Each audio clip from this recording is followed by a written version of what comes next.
So we are learning here important terminologies that is related with the sequence diagram, क्योंकि अभी हमें lab में क्या करना है, सीक्वेंस डायग्राम को पढ़ना है, राइट। तो हम यहाँ पर वो important टर्मिनोलॉजी पढ़ने वाले हैं जो हमें सीक्वेंस डायग्राम में काम आती है। तो हमने क्या देखा, सबसे पहली जो टर्मिनोलॉजी वो क्या है, life line. And life line is denoted by dotted line. तो ये लाइफ लाइन ये बताती है कि हमारा जो भी पर्टिकुलर पार्टिसिपेंट है वो पार्टिसिपेंट थ्रू आउट, मतलब जितनी भी देर वो एग्जिस्ट कर रहा है, मतलब वो ऑब्जेक्ट जो भी है उसकी पूरी लाइफ टाइम के बारे में बताएगा। वो जब वो एक्टिव होगा तब भी, जब वो एक्टिव होगा मतलब जब एक्टिव नहीं होगा तब भी। लेकिन इसी से रिलेटेड जो है टाइमलाइन होता है, टाइमलाइन ये बताता है कि वो कितनी देर के लिए एक्टिव हुआ है और कितनी देर के लिए एक्टिव नहीं हुआ है, ये भी वो बताता है साथ में। क्लियर है आपको? तो यहाँ पर जो लाइफलाइन है, लाइफलाइन का एक नेम होता है, बट वो नेम ऑप्शनल है, आपको रखना है तो रखो, आपको नहीं रखना है तो नहीं रखो, it's all up to you. ठीक है। फिर लाइफलाइन का टाइप होता है। टाइप का मतलब ये होता है कि it is the name of the classifier of which the lifeline represent an instance. For example अभी मैं जब आपको पढ़ाऊंगी तब मैं आपको ये चीज बताऊंगी कि हम कुछ पर्टिकुलर ऑब्जेक्ट की जगह पे एक्टर भी बना देंगे, क्योंकि एक्टर का भी सीक्वेंस डायग्राम में कहीं ना कहीं रोल प्ले होता है। जैसे आपको सपोज लॉगिन के लिए बनाना है, तो लॉगिन तो कौन करेगा, स्टूडेंट है तो स्टूडेंट लॉगिन करेगा, और यदि वो पर्टिकुलर टीचर है तो टीचर भी लॉगिन करेगा, दोनों लॉगिन करेंगे।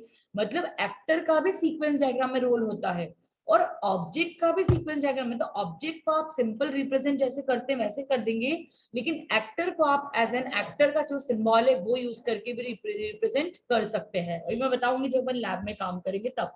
फिर सिमिलर मैनर में सिलेक्टर भी होता है। सिलेक्टर का मतलब ये होता है कि ये एक तरह की एक बुलियन कंडीशन होती है, ठीक है। और ये जो बुलियन कंडीशन होती है वो सिलेक्शन के लिए यूज होती है। आपको बुलियन का मतलब पता है क्या होता है, आइदर यस और नो, मतलब वहां पर ट्रू और फॉल्स की कंडीशन हमेशा आती है। तो यहाँ पर ये जो बुलियन की कंडीशन है वो यही बताएगी वेदर द रिक्वायरमेंट्स आर सेटिस्फैक्टरली और नॉट, मतलब यस और नो। और ये बिल्कुल भी जरूरी नहीं है कि आपको ये जितनी भी चीजें बता रही हूँ, मैं नेम बता रही हूँ, टाइप बता रही हूँ, सिलेक्टर बता रही हूँ, आपको सिंपल डायग्राम बनाना है तो आप सिंपल डायग्राम भी बना सकते हो। It is not at all necessary to make diagram as it is. आप उसको सिंपल बनाओगे तो आपको कोई टाइप या सिलेक्टर वगैरह यूज करने की बिल्कुल भी जरूरत नहीं है। जहां पर आपको लगता है कि आप सिलेक्टर यूज करना चाह रहे हो वहीं पर करो, अदरवाइज आप बिल्कुल भी सिलेक्टर का वहां पर यूज मत करो, क्योंकि सिलेक्टर जो है वो ऑप्शनल है। ठीक है, वो जस्ट एक ट्रू और फॉल्स की कंडीशन के लिए यूज करते हैं। ठीक है। अब if the referenced connectable element is multi valued, multi valued मतलब फोन नंबर, आपके पास दो सिम है तो दैट इज मल्टी वैल्यूड हो जाएगा वहां पर। तो मल्टी वैल्यूड होने के कारण मल्टीप्लिसिटी हमेशा ग्रेटर देन क्या होगी, 1 होगी। क्यों? क्योंकि वहां पर 1 नहीं है, वहां पर एलिमेंट्स मतलब वहां पर कितने हैं, वहां पर 2 है हमेशा। तो ऐसे केसेस में क्या होगा कि यहाँ पर आप जो है सिलेक्टर का यूज कर सकते हैं, क्योंकि आपको दोनों सिलेक्ट करना है, आपको फर्स्ट सिम सिलेक्ट करना है, आपको सेकंड सिम सिलेक्ट करना है। ये बहुत ज्यादा यहाँ पर इंपॉर्टेंस इसकी रहती है। ठीक है। और यदि आप सिलेक्टर को यूज नहीं भी करोगे तो वो डिफॉल्ट जो है एलिमेंट की जो वैल्यू है उसमें से एक वैल्यू जो आपने प्राइमरी फर्स्ट वैल्यू लिखी है उसको सिलेक्ट कर लेगा। So do not worry about that कि हमने सिलेक्टर नहीं लगाया तो क्या होगा। तो ये आपका लाइफलाइन हो गई उसका। अब दूसरी चीज जो आती है मैसेज। तो देखो मैसेज तो बहुत सिंपल होता है, आपको कम्युनिकेशन करवाने के लिए जो भी सेंटेंस लिखना है वो मैसेज हो जाएगा। मतलब दो लाइफलाइन के बीच में, दो एलिमेंट्स है, दो ऑब्जेक्ट के बीच में आपको जो पर्टिकुलर इंटरेक्शन करवाना है, अब आप उसको इंग्लिश में लिखो, इंग्लिश में लिखो या हिंदी में लिखो। मतलब हम तो जब बनाएंगे टूल का यूज करके हम तो इंग्लिश में लिखेंगे, पर आपको एक एग्जांपल दे रही हूँ कि कम्युनिकेशन करने के लिए आप कोई भी सेंटेंस जो बना रहे हो, जो भी आप पर्टिकुलर सेंटेंस फ्रेम कर रहे हो, वो आपका सेंटेंस फ्रेम होगा, वो क्या होगा, आपका message. A message involves following activities. A call message, which is used to call an operation. Message अभी नेक्स्ट स्लाइड में आप देखोगे कि मैसेज भी बहुत तरह के होते हैं। कुछ मैसेज ऐसे होते हैं जो किसी मेंबर फंक्शन को हमने यूज करने के लिए करे हैं। कुछ मैसेज ऐसे होते हैं जो इंस्टेंस को क्रिएट करने के लिए हमने यूज किए हैं, मतलब जहां पर हम जो हमारी जो ऑब्जेक्ट जब हम डिक्लेयर कर रहे हैं उसके कारण जो मेमोरी क्रिएट हो रही है हमारी, उसके लिए भी हो सकता है। कुछ उसको डिस्ट्रॉय करने के लिए, मतलब फर्दर डिसकंटिन्यू करने के लिए भी हो सकते हैं। कुछ सिंपल हमारे मैसेज भी हो सकते हैं, कुछ सेल्फ लूप भी हो सकते हैं।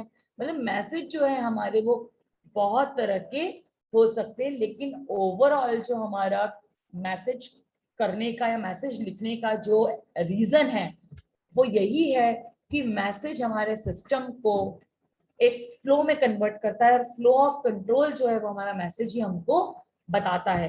क्योंकि आप मैसेज के थ्रू ही समझ पाओगे कि लाइफलाइंस के बीच में जो इंटरेक्शन है वो किस तरह का हो रहा है।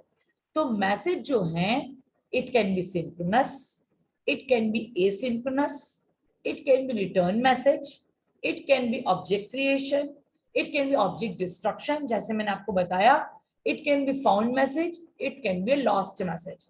होता है ना, आपने यदि कंप्यूटर नेटवर्क पढ़ा होगा तो आपने कंप्यूटर नेटवर्क में ये चीज पढ़ी होगी कि रिसीवर, सॉरी सेंडर ने तो सेंड कर दिया पर रिसीवर को नहीं मिला, मतलब समवेयर लॉस्ट। और यदि रिसीवर ने उस बात का रिप्लाई कर दिया मतलब इट इज सक्सेसफुली सेंट। कई बार रिप्लाई लॉस्ट हो जाते हैं क्योंकि एक्नॉलेजमेंट नहीं मिला, मतलब लॉस्ट। तो इस तरह से आपके जो मैसेज है वो बहुत तरह के हो सकते हैं। अब सबसे पहले जो मैसेज की कैटेगरी आती है that is synchronous message and asynchronous message. तो इसका मतलब क्या है सिंक्रोनस मैसेज और असिंक्रोनस मैसेज? तो जब भी हम सेंडर मैसेज को सेंड करेगा और यदि वो वेटिंग के लिए रिप्लाई कर रहा है, ठीक है ना, तो वहां पर क्या होगा कि सिंक्रोनस होगा। क्यों? क्योंकि टू वे कम्युनिकेशन हो रहा है कि आपने मैसेज भेजा और आप उसके एक्नॉलेजमेंट का भी वेट कर रहे हो। और एसिंक्रोनस मैसेज का मतलब होता है कि हमें तो बस, जैसे मैं क्या कर रही हूँ, एसिंक्रोनस ही कर रही हूँ, डिलीवर करते जा रही हूँ करती जा रही हूँ करती जा रही हूँ, बट आपने कोई क्वेश्चन पूछा ही नहीं, आपने रिप्लाई किया ही नहीं, तो वो सिंक्रोनस हुआ ही नहीं। यदि अभी मैं स्टॉप करके यहाँ पे पूछती हूँ, अच्छा do you have any doubt, and I'm waiting for your answer that is in the form of yes or no, so that is the meaning of synchronous message. जैसे यदि आपने सेंडर ने यदि मैसेज सेंड किया तो वो receiver का wait करेगा कि उसका वो रिप्लाई करे, और जब सेंडर कंटिन्यू मैसेजेस भेजे जा रहा है वो उसके रिप्लाई का वेट नहीं कर रहा है, यदि वो वन वे है तो उसको आप बोलोगे asynchronous. The sender does not wait for a return message from the receiver, it continuously execution of a next message, वो कंटिन्यूअसली मैसेज भेजते जाएगा। फिर होता है रिटर्न मैसेज। तो receiver of an earlier message returns the focus of control to the sender. आपको जो भी पर्टिकुलर मैसेज आया है, आप जब भी उसका रिप्लाई करोगे तो वो रिटर्न मैसेज की, इसको रिप्लाई मैसेज भी बोलते हैं, उसको आप रिटर्न मैसेज की कैटेगरी में डालोगे। ऑब्जेक्ट क्रिएशन, आपको बताना है कि ऑब्जेक्ट क्रिएट हुआ है, इसका यदि आप मैसेज दे रहे हो न्यू ऑब्जेक्ट क्रिएशन का, तो वो ऑब्जेक्ट क्रिएशन डाला है। आपने वो ऑब्जेक्ट को डिस्ट्रॉय कर दिया, उसका मैसेज देना है, तो ऑब्जेक्ट डिस्ट्रक्शन का मैसेज जाएगा। फिर फाउंड मैसेज, फाउंड मैसेज मतलब the sender of a message is outside the scope of interaction. ठीक है, मतलब यहाँ पर रिसीवर अलग है पर आपको मैसेज मिल रहा है, मतलब आपका मैसेज फाउंड है। यदि आपका रिसीवर अलग है और वो डेस्टिनेशन तक आपका मैसेज यदि नहीं पहुंचा है तो वो लॉस्ट है, that is the lost message. तो किसी भी टाइप के मैसेज में आपको कोई डाउट है तो आप पूछ लीजिए, या इसके अलावा आपको कोई मैसेज याद आ रहा हो तो बताएं। जैसे मुझे तो आ रहा है इसके अलावा एक और मैसेज, एक और टाइप ऑफ मैसेज याद, आप बताओ। आपको यदि मैंने जो बताया इस पर्टिकुलर मैसेज में कोई डाउट है तो please let me know, anybody. synchronous message, asynchronous message, return message, object creation, destruction, found message, lost message, इसमें किसी को कोई डाउट है? एनीबडी? तो सेल्फ लूप कहां पर आएगा? कुछ मैसेज सेल्फ लूप होते हैं, मतलब उसमें ना सिंक्रोनस होता है, उसमें ना असिंक्रोनस होता है, मतलब वो खुद से ही आप करते हो। मतलब जैसे सपोज मैंने लॉगिन पासवर्ड एंटर किया और उसको वेरीफाई करने के लिए मैंने डेटाबेस को भेजा, तो डेटाबेस अपने खुद के डेटा में वेरीफाई करेगा। That is the meaning of self loop, कि खुद में चेक करना, और फिर खुद में चेक करने के बाद रिप्लाई करना कि yes login credentials are correct, तो that is the reply. But खुद में चेक करना, that is the what, that is the self loop. तो वो भी एक टाइप का मैसेज ही आता है। क्लियर है आपको एवरीबॉडी? Yes ma'am. ओके, चलिए एक लास्ट स्लाइड देखते हैं, फिर हम स्टार यूएमएल पे काम करेंगे। An actor in a UML diagram represent a type of a role where it interact with the system and its object। जैसे मैंने आपको भी बताया था कि एक्टर भी एक तरह का ऑब्जेक्ट होता है, ऑब्जेक्ट नहीं होता है, मतलब एक्चुअली वो एक्टर तो एक्टर ही होता है, पर वो भी ऐसा है जो इंटरेक्ट कर सकता है आउटसाइड वर्ल्ड से, वो भी जो है आसानी से इंटरेक्ट कर सकता है। तो आप एक्टर को भी क्या करोगे, आप एक्टर को भी रखोगे अपने सिस्टम में, क्योंकि एक्टर भी कहीं ना कहीं इंटरेक्शन में रोल प्ले करता है। जैसे देखो यहाँ पर थिएटर, ये एक ऑब्जेक्ट है, सर्वर मतलब ये भी है, डिफरेंट मतलब ये क्लासेस के ऑब्जेक्ट्स ही हैं, पर यूजर जो है वो एक तरह का यहाँ पर एक्टर है। तो यूजर ने क्या किया, इंसर्ट कार्ड, कार्ड को इंसर्ट किया, फिर उसने डेट को सिलेक्ट किया, फिर डेट को सिलेक्ट किया तो उसने वो ऑफर सिलेक्ट की कि इस पर्टिकुलर डेट पर कौन कौन से सीट जो है वो खाली है, फिर उसने यूजर ने क्या किया, अपने ऑर्डर को सबमिट किया, फिर सर्वर के पास वो सबमिटेड ऑर्डर गया, वहां से ऑर्डर का कंफर्मेशन आ गया सीधे यूजर को। मतलब this is the sequence of any particular use case, कि कोई भी यूज केस है, कोई भी फंक्शन है, तो उसमें आप किस तरह से मैसेज के फ्लो को कर रहे हो। ठीक है, तो इस तरह से जो आपका डायग्राम है वो आपका बन जाएगा। क्लियर है आपको ये चीज एवरीबॉडी?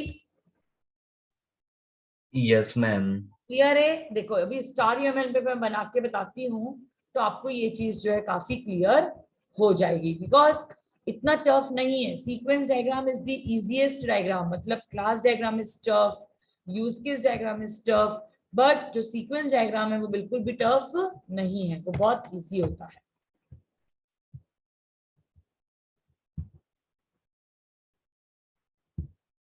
वेट अ मिनट, चलिए मेरा स्टार यूएमएल ओपन हो रहा है, जब तक किसी को कोई डाउट है तो आप डिस्कस कर सकते हो। Anybody with any doubt?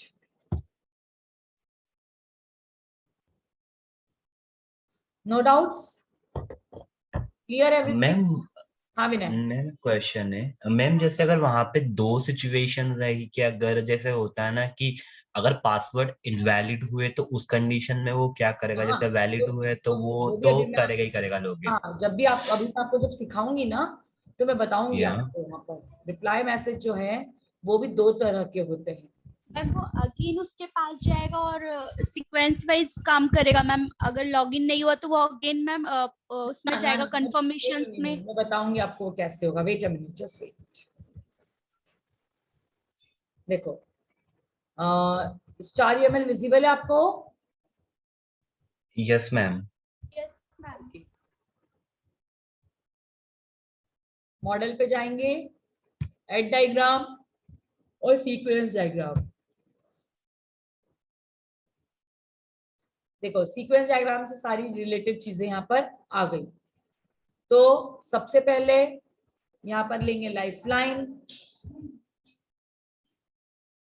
या आपने लाइफलाइन ले लिया, ठीक। फिर आप लेंगे एक और लाइफलाइन, या आपकी वन मोर लाइफलाइन आ गई, फिर आपकी और लाइफलाइन ले सकते हो आप।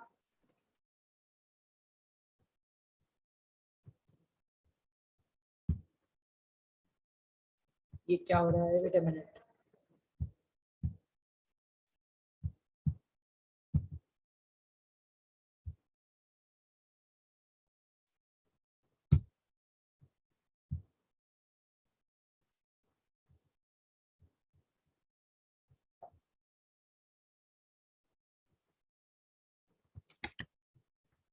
एक मिनट, हाँ कुछ गलत हो गया है, वेट अ मिनट।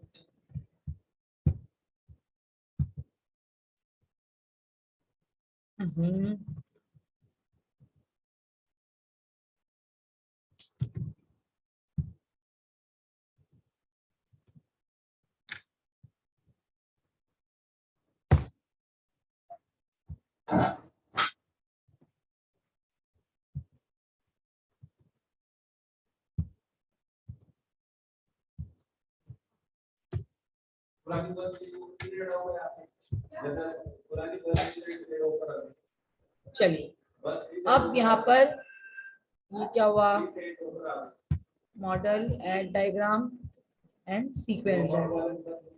देखो सबसे पहले आपने यहाँ पर एक लाइफलाइन ली, फिर उसके बाद आपने एक और लाइफलाइन ली,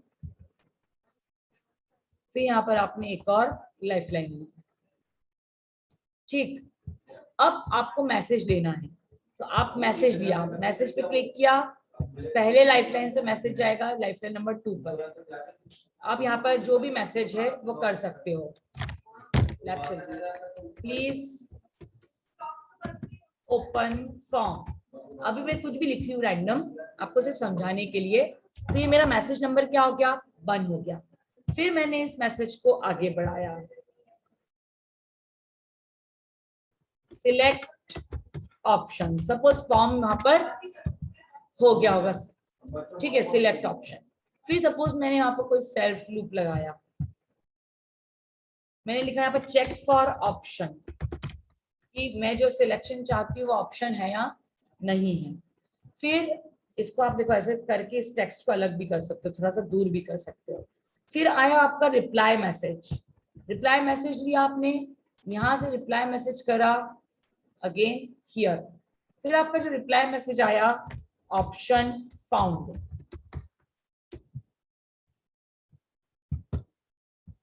ऑप्शन फाउंड, ठीक है।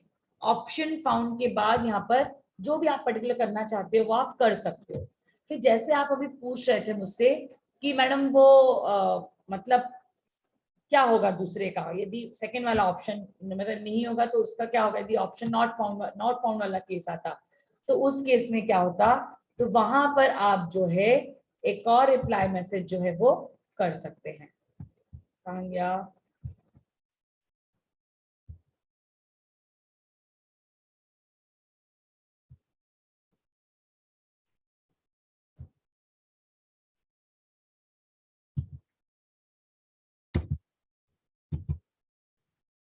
else option not found, इस तरह से आप उसको कर सकते हो। क्लियर? तो इस तरह से आपका जो सीक्वेंस डायग्राम है वो बन जाएगा। मतलब पहले लाइफलाइन में, दूसरे लाइफलाइन से, अब आपको कोई लाइफलाइन के नाम देना हो तो इस पे भी आप डबल क्लिक करके ऑब्जेक्ट 1 इस तरह से इसको जो रीनेम कर सकते हैं। Are you getting my point? ये आपको रीनेम करना इस तरह से आना चाहिए, क्योंकि हर एक चीज का देखो बहुत ज्यादा इंपॉर्टेंट होता है, ठीक है। तो ये चीज आपको बहुत ज्यादा क्लियर में होनी चाहिए। तो इस तरह से आप क्या करोगे, मल्टीपल मैसेजेस जो हैं उसका यूज करके आप क्या कर पाओगे, उसका यूज करके आगे आप इसको कंप्लीट कर पाएंगे। Okay, wait a minute.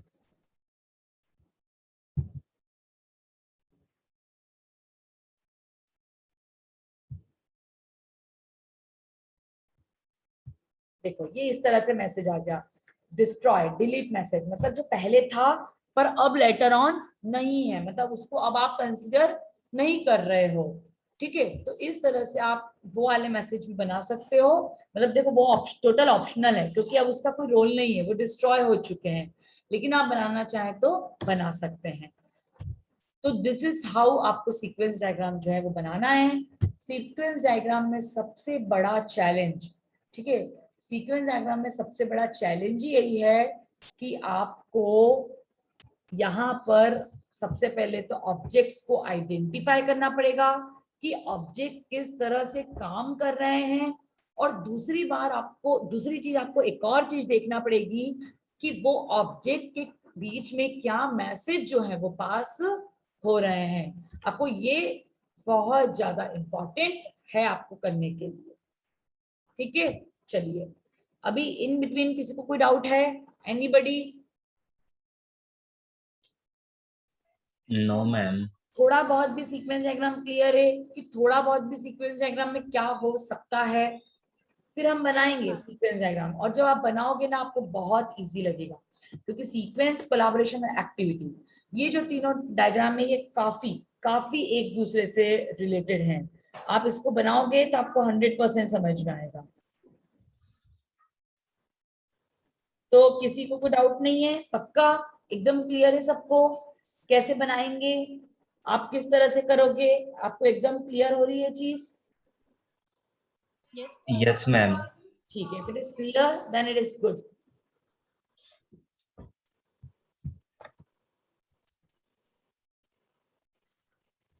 Okay, चलिए अभी अब हम क्या करते हैं यहाँ पर, ये तो मैंने जस्ट समझने के लिए बनाया था, इसमें अपन एक बनाकर देखते हैं।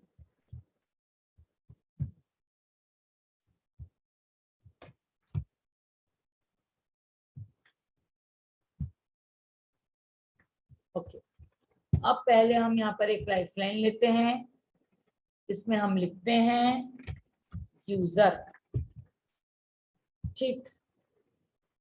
फिर हमने लिखा यहाँ पर लाइफलाइन में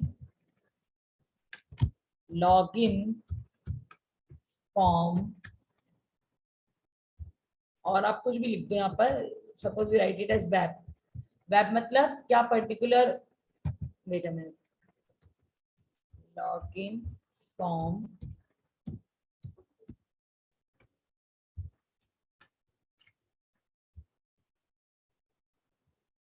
और उसके बाद यहाँ पर एक और आपने बनाया लाइफलाइन, और ये जो आपने लाइफलाइन ली है दैट इज लॉगिन, और फिर आप लेंगे यहाँ पर डेटाबेस, डेटाबेस, इतनी चीजें आपको यहाँ पर लेनी है। अब सबसे पहले ऑब्वियसली यूजर का रोल प्ले होता है, तो यूजर जो है सबसे पहले मैसेज पास करेगा, स्टार्ट फॉर लॉगिन। सपोज यहाँ पर आप स्टार्ट कर रहे हो लॉगिन के लिए, ठीक है। फिर स्टार्ट फॉर लॉगिन जैसे ही किया तो यहाँ पर रिप्लाई मैसेज आया,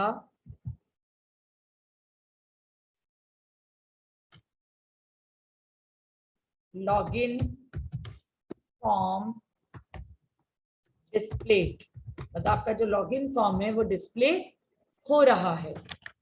लॉगिन फॉर्म यदि आपका डिस्प्ले हो रहा है तो यूजर क्या करेगा, ऑब्वियसली यूजर एंटर करेगा। तो अगेन आप मैसेज डालो एंटर यूजर आईडी, ठीक। यूजर आईडी को आपने एंटर कर दिया, फिर आपने वापस से क्या किया, वापस से मैसेज लिया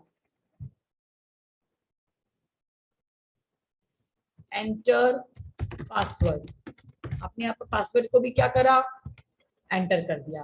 अब आपने एक बार यूजर को एंटर करवा दिया, उसको एंटर करवा दिया, अब आपको क्या करना है, आपको लॉगिन की डिटेल्स चेक करनी है, वेदर दिस लॉगिन डिटेल और नॉट। तो आप क्या करोगे, ऑब्वियसली सबमिट बटन प्रेस करोगे। ये क्या हुआ,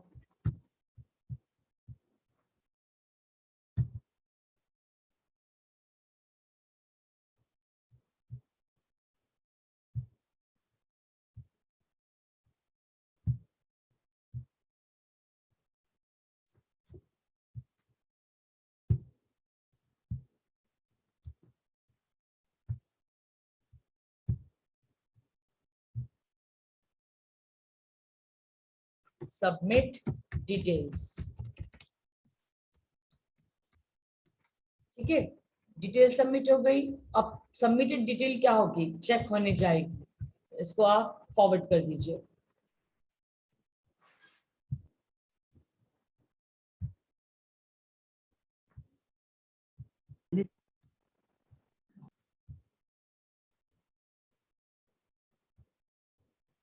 वेरीफाई, आप बोल सकते हो वेरीफाई या चेक डिटेल्स। उसके बाद सेल्फ लूप चेक,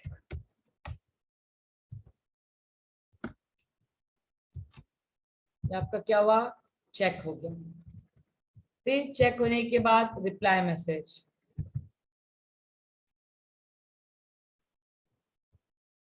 राइट, या आप लिख सकते हो correct,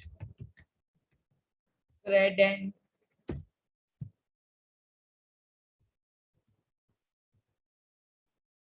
right, correct,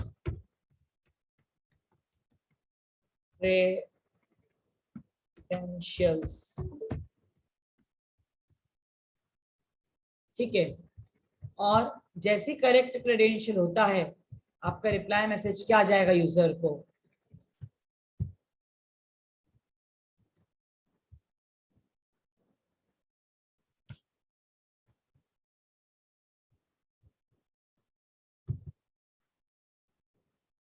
login successfully, आपने सक्सेसफुली लॉगिन कर लिया।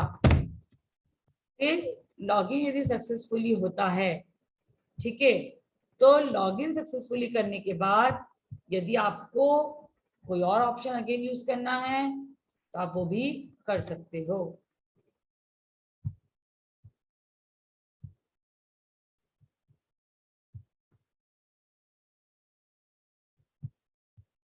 वेट अ मिनट, सिस्टम थोड़ा स्लो चल रहा है। हाँ, आपने लॉगिन सक्सेसफुली कर लिया। अगेन आप क्या कर रहे हो, मैसेज कर रहे हो।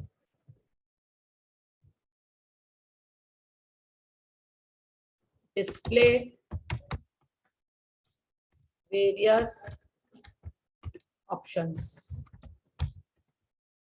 ठीक है। सपोज आपने लॉगिन किया, जैसे गूगल पे का लॉगिन किया सपोज आपने, तो यहाँ पर आपको बहुत सारे ऑप्शन मिले, बैंक पेमेंट से करना है आपको डायरेक्ट, क्या आपको मोबाइल नंबर के थ्रू करना है, या आपको क्यूआर कोड के थ्रू करना है, या आपको यूपीआई के थ्रू करना है। बहुत सारे मोड ऑफ ऑपरेशंस जो है वो है यहाँ पर। तो डिस्प्ले वेरियस ऑप्शंस, ये कौन करेगा, ऑब्वियसली फॉर्म। अब इस केस में आपका जो लॉगिन फॉर्म है इसका कोई रोल नहीं होता है, क्योंकि लॉगिन फॉर्म तो वहां से एक बार लॉगिन हुआ तो वो हट जाता है, फिर आपका जो मेन पेज है आपका वो डिस्प्ले हो जाता है। तो इसके लिए आपको एक अलग डायग्राम जो है उससे जो रिलेटेड है आपको बनाना पड़ेगा। तो आज की क्लास में जो मैंने बताया उसमें एक चीज आपको बस बहुत ज्यादा ध्यान रखनी है, जो मैं भी फाइनली रिपीट कर रही हूँ। सबसे पहले तो यहाँ पर आपके यहाँ पर रहेंगे एक्टर्स, उसके बाद ऑब्जेक्ट्स और कुछ क्लासेस जो आपस में इंटरेक्ट करेगी। उसके बाद ये जो डैश्ड लाइन होती है ये होती है आपकी लाइफ लाइन, और ये जो छोटे छोटे रेक्टेंगल इसके ऊपर बन रहे हैं ये उसकी होती है टाइम लाइन। अब पूछो आप लोग कि ये ऐसे गैप में क्यों आ रहे हैं रेक्टेंगल, क्योंकि आप खुद देखो जहां पर वो एक्टिव हो रहे हैं बस वो वहीं पर आ रहे हैं, जहां पर वो एक्टिव नहीं है वो वहां पर नहीं आ रहे। जैसे डिस्प्ले वेरियस ऑप्शन एकदम लास्ट में एक्टिव हुआ तो लास्ट में रेक्टेंगल बना हुआ है। फिर अभी स्टार्ट लॉगिन किया, फिर एंटर यूजर आईडी किया, एंटर पासवर्ड किया, सब कुछ क्या कर रहे थे लॉगिन पे, इसलिए देखो कितनी बार 3 बार एक्टिव हुआ वो। मतलब आप यहाँ से ये निकाल सकते हो कि सिस्टम जो है वो किस तरह से इंटरेक्ट कर रहा है, मतलब उसकी टाइमलाइन क्या है, कब कब उसने इंटरेक्ट किया है, और उसकी लाइफलाइन क्या है। लाइफलाइन मतलब उसका पूरा होल स्पैन। क्लियर है आप सबको, यस और नो? Yes, ma'am. तो आप इस तरह से सीक्वेंस डायग्राम को बनाएंगे। तो अभी तो हमने ज्यादा सीक्वेंस डायग्राम पढ़ा नहीं है, इसलिए हम बहुत डिटेल में तो नहीं जा पाएंगे सीक्वेंस डायग्राम के, क्योंकि अभी हमने ज्यादा पढ़ा नहीं है। तो अभी हमारी एक और लैब है, you take a break of 15 minutes, 12:30 से हम फिर से लैब शुरू करेंगे जिसमें मैं आपको थोड़ा सा थ्योरी सेशन बताऊंगी। उसके बाद फिर आपको मैं ये वाला